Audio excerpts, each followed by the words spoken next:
Hello, this is the extra credit video assignment for Fall 2014 General Chemistry 1 at Hunter College. The topic of the video is the ideal gas law. We'll start off by generally defining what a gas is, and then explaining the ideal gas law. A gas is a state of matter, just like a solid or a liquid, but unlike a solid or a liquid, gas is the least dense state of matter. Molecules in gases more freely move around than in a liquid state and are less tightly packed than the solid state. In the image on the screen, you can see the three different states of matter, and why in a gas, the molecules are much more free to move around. In nature, gases rarely behave ideally, but if we assume ideal behavior for a gas, we can learn a great deal about them. If we assume ideal behavior for a gas, we arrive at the ideal gas model. The ideal gas model consists of four postulates. A gas that behaves in a manner consistent with the ideal gas model is said to be at ideal behavior. The first postulate of the ideal gas model states that gas molecules have no volume of their own. The second postulate states that gas molecules have perfectly elastic collisions and are in constant linear motion. The third postulate states gas molecules experience no intermolecular forces acting between one another. And finally, the fourth postulate states that the kinetic energy of an ideal gas is directly proportional to its temperature in Kelvin.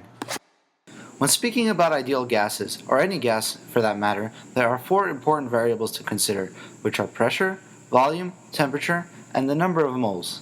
These four variables make up the ideal gas law. We can learn a lot using the ideal gas law, but remember, it's just for ideal gases. The gases we are speaking about when using the ideal gas law are assumed to be at ideal behavior.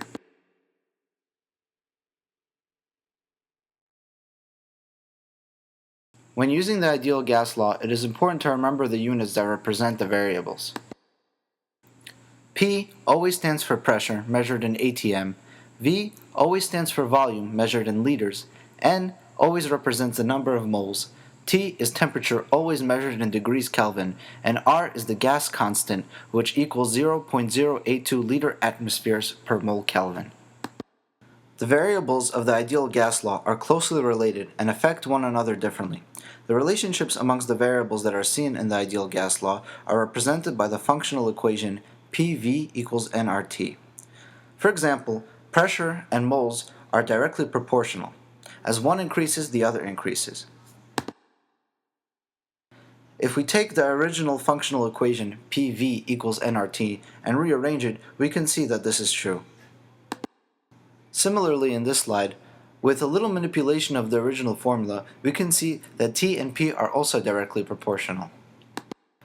One more important relationship to consider amongst the variables of the ideal gas law is that of pressure and volume. From the ideal gas law, we can see that pressure and volume are inversely proportional. As one decreases, the other will increase. The ideal gas law can be rearranged to solve for any variable. Here on the screen, you see different versions of the original formula PV equals nRT. For example, if all variables were known besides for the number of moles, you would rearrange the formula PV equals nRT to N equals PV over RT to solve for the amount of moles. Now, let's use the information that we have learned to solve some problems. The first problem is as follows.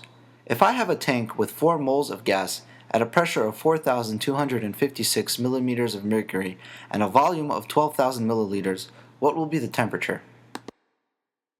Here is the solution. In order to solve this problem, we must first take 4,256 millimeters of mercury and convert it to atm. So we take that unit and multiply it by 1 atm divided by 760 millimeters of mercury, which is the conversion factor, and the result is 5.6 atm. We must then convert the unit of volume, milliliters, into liters. We take the 12,000 milliliters and multiply it by the conversion factor 1 liter divided by 1,000 milliliters to arrive at 12 liters. Now that we have all our units set up, we can take our results and plug them in to the formula, but not before rearranging it. We take the original formula PV equals nRT to rearrange for the variable temperature, and we arrive at T equals PV over nR.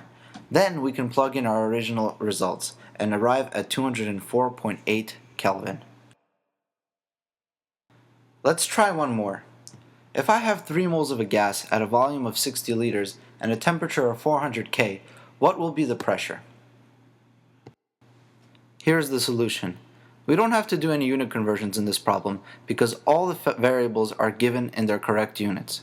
So we just take all the variables and plug them into the formula P equals nRT over V because we want to solve for pressure.